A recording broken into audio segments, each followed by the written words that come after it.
What's up guys, it's Eli Knight with Knight Jiu-Jitsu, and I just finished attending a seminar with Jamie Kilstein and Drew Weatherhead.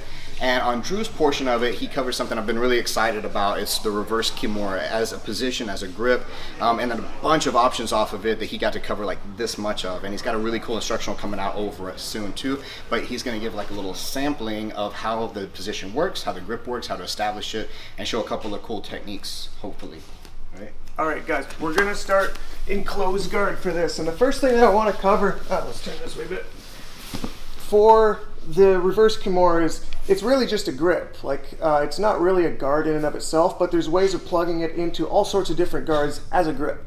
We're gonna start in closed guard because it's just the easiest place to address it or to get it started, because he's kind of stuck in my workshop of death here in between my legs. When it's an open guard scenario, you can still use it, but there's just more moving parts. It's harder to learn from there. So when you're learning this, I suggest trying to start it from the closed guard. Shameless plug, the whole series is from closed guard.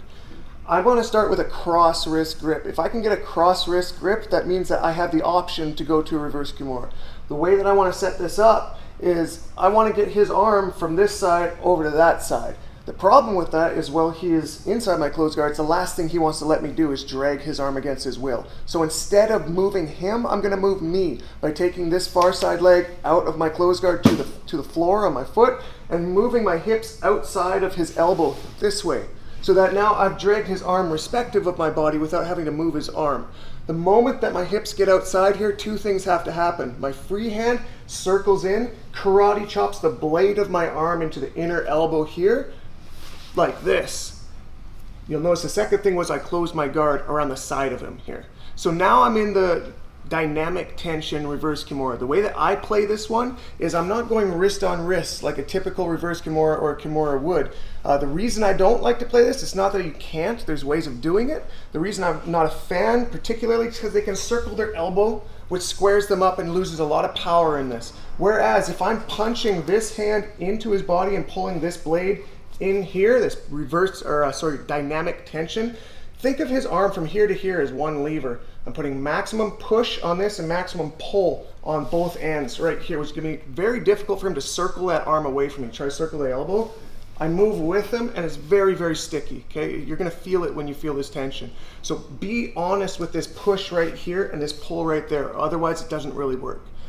Now that we've gotten here, we're going to change ranges on him, okay? So we started in our closed guard, got our cross wrist, moved to the outside and got our pressure here. I look at this system that I have in 3 different ranges. The range we're in right now is kind of the middle range, a starting range. Sometimes I call it a home base range. It's where you're going to start most often.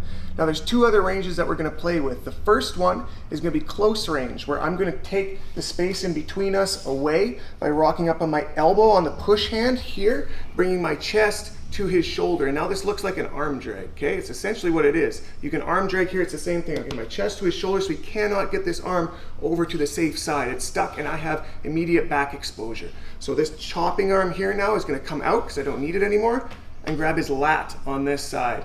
Now we're gonna hit probably the most common way to use this from close range, which is a peel over back take, where I'm gonna keep this connection to his lat, move my top leg here, foot to the ground, just like we did on the entry, but now I'm shooting my hips away to make space in between our hips to pull him onto me right here, squaring my spine with his spine, and then closing my back control. So one last time, close guard, I get cross wrist grip, I'm gonna move, chop, close my guard. I'm gonna rock up on this elbow so I bring my chest to his shoulder, bringing this out, grabbing the lat, stepping off, making space in between us, as many bumps as I need to peel him off. And look, I barely moved, I just moved myself backwards. I didn't have to turn over top of him, I didn't have to roll to my back. It's a very fast, easy back take. While this is happening, this is gonna be my choking hand. I can start attacking right away, getting my control here, half back, however we wanna do it, and start going for our attacks. Last one we're gonna look at here. We had talked about 3 different ranges. I think I said 3, there's 3. First one we went to was our middle range here, where I'm sort of down on my side. Got that side guard connected here. We looked at the close range where we're rocking up and coming for back exposure.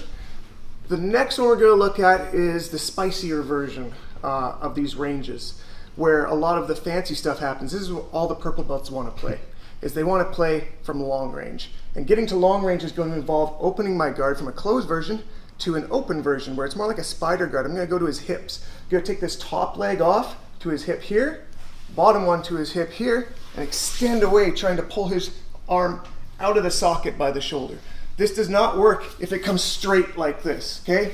Yeah, I lose a lot of control when that happens. I'm still going to keep an angle on his arm, and this push-pull still stays in place, but I add extra push on his hips right here, which is horrendous pressure on this deltoid up here. It feels like it's being pulled out of the socket, and it has to. This entire guard exists on tension. Without the tension, falls apart. So if you're learning this, playing with this, repping this, make sure you're honest on this tension. They should feel uncomfortable at all times here. The move we're going to look at here is going to be a Barato Plata. Sounds fancy, you may not use it, you may not have seen it before, but it's actually one of the highest percentage finishes from long range, or even reverse Kimura in general. Barato Plata is there all day. Very easy to hit from the long range here, because what this range affords me is space. All this space in here didn't exist in the close and medium range. What I can do from here, typically there's a lot of triangles that happen here, where I'm going to take this out and start chopping around for triangles, but again, if I'm at a purple belt level, my opponent has seen triangles from any type of space creation right here. He likes to not let that leg go to this side. So what I'll do instead is bring it all the way to this side here. When I do that, when I take this leg and bring it to this shoulder, this hand needs to punch in between my legs like this. Okay, now we're set up for Barato. Let's turn a little bit. Okay, I've taken my push hand off once it punched through, so I've got a free hand here. This one is going to keep heavy on his shoulder. This one stays on the hip. I'm going to push both my legs away, rotating. You see how my hand is connected right here? Rotating his wing this way. And I can even add extra pressure right here by grabbing and pulling to do this motion. Doesn't look like it hurts, but it hurts a lot. So one last time on that long range Barato Plata. So we're getting off to the side. I'm stepping away, getting lots of tension right here. As I bring this one over, see this is coming in between my legs. Chop here, grabbing the thigh, pull this one out. Both legs are gonna push him away. As I turn this, my body is gonna turn that way, and I can add extra rotation by grabbing his elbow and pulling like this. Yeah, that's pretty miserable. It's like shoulder lock primarily, I think, but there's also like a bicep slicer component to it. It's another move. We got those too. Yeah, so there's a ton of stuff from here, and like I said, we saw these today. We saw a couple other things, some really good details. So I would really recommend. I've already seen the instructional that he's putting out, and it's just amazing stuff like that, and so many great details. So how can they find that instruction? It's got its own website. You're going to be able to find it. It'll be all over Because Jiu-Jitsu. So check out Because Jiu-Jitsu on Instagram, Facebook. There's even a Reverse Kimura page on Instagram you can check out. There'll be lots of links on there. What you're going to get out of that series, guys, is you're going to get those 3 ranges of use. You're going to get entries. You're going to get 7 ways to troubleshoot them trying to break that all lead to dead ends on their part. You're also going to get 2 high percentage back takes, 5 high percentage sweeps, and 17 different submissions from those 3 ranges. So you get lots for your money. That's a ton, and if you're not already following Because Jiu-Jitsu, then you're doing it wrong online, because it's the funniest. It's a meme page devoted to everything Jiu-Jitsu, and it's everything is you can totally connect with. So it's the funniest thing if you're not already following it. So follow that, and you get to see where it's going to be available to get that course. So anyway, I really appreciate Drew coming down all the way. We're here at 10th Planet Huntsville in Alabama today. He's from Alberta, Canada. So he made a pretty long trek down here and did that co-seminar with Jamie Kilstein, who also did some amazing stuff, and I was very fortunate to attend it. So anyway, check these guys out on all the socials, and I appreciate you guys watching Night Jiu-Jitsu.